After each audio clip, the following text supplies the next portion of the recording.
Elizabeth Peratrovich was born in 1911 and died in 1958. This is my presentation regarding her life and the impact that she had on Alaska Native history. My name is Samantha Mead. I am a sophomore at the University of Alaska Fairbanks, and it is April 25th of 2025.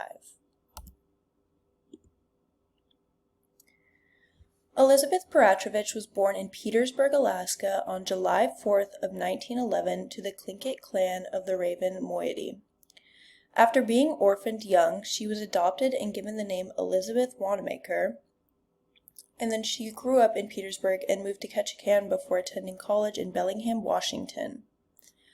When she was at college, she met Roy Peratrovich, and they got married and had 3 children, a daughter named Loretta, and a son, Roy Jr. and Frank.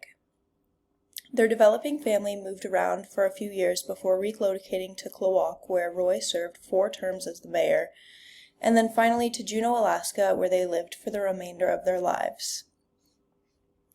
When they returned to Juneau, Elizabeth and Roy were shocked by the amount of discrimination they were experiencing, and they were distraught from witnessing the discrimination that whites were imposing on the Native people as a whole. This fueled the fire that pushed Elizabeth to spend her life advocating for the equality of Alaska Natives. So, while they were living in Juneau, Elizabeth and Roy both encountered discrimination while searching for a house and public employment. In response, they petitioned Governor Gruening asking for the removal of signs that segregated public areas. This would have helped them attain public housing, better public jobs, employment, and recreational activities. Elizabeth and Roy also delegated time with the Alaska Native Brotherhood and Alaska Native Sisterhood. Each of them served as the president of both clubs. In 1945, their efforts paid off and Governor Gruening introduced legislation for Native rights. Passing through the House with a 19-5 vote, things were progressing until it took a very bad turn at the Senate. Senator Alan Shattuck was strongly opposed to the anti-discrimination bill.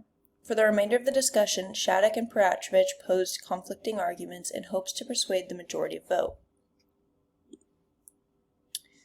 So this all took place on February 8th of 1945.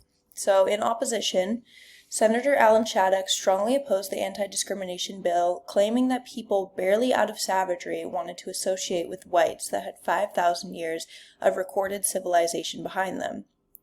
In addition to this, Senator Collins stated, "The Eskimos are proud of their religions and are aware that harm comes to them from mixing with the whites." So Collins was taking a stance that it was going to create more conflict by mixing, and that Alaskan Native individuals were already aware of this, and yet they were desiring conflict.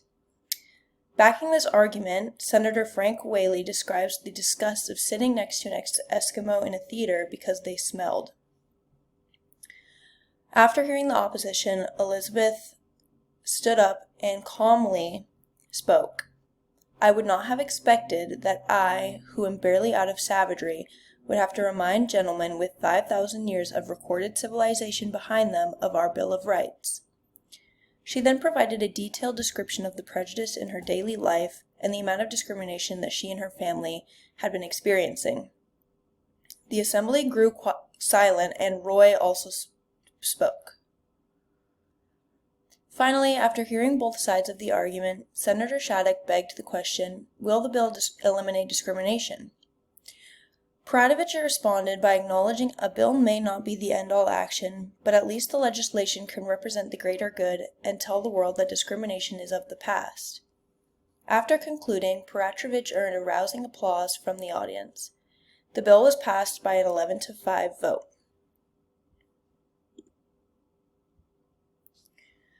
After the anti-discrimination bill was passed, Elizabeth spent the remainder of her life working for further advancements in the fight for equality.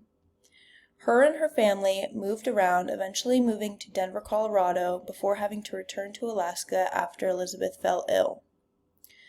Elizabeth had fallen ill with breast cancer in the 1950s before unfortunately passing away on December 1st of 1958. She is now buried in the state capital, Juneau, Alaska, alongside her husband. Her legacy will forever live on through Alaska from countless murals, ceremonies, and regular days of observance on February 16th.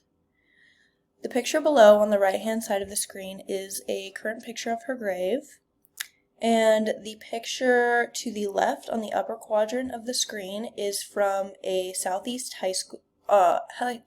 elementary school, where we would have annual assemblies honoring Elizabeth Peratrovich and sing her song, which goes, "Elizabeth Peratrovich was a native leader. Alaska passed a law, Alaska passed a law, Alaska passed a law to end discrimination." Thank you.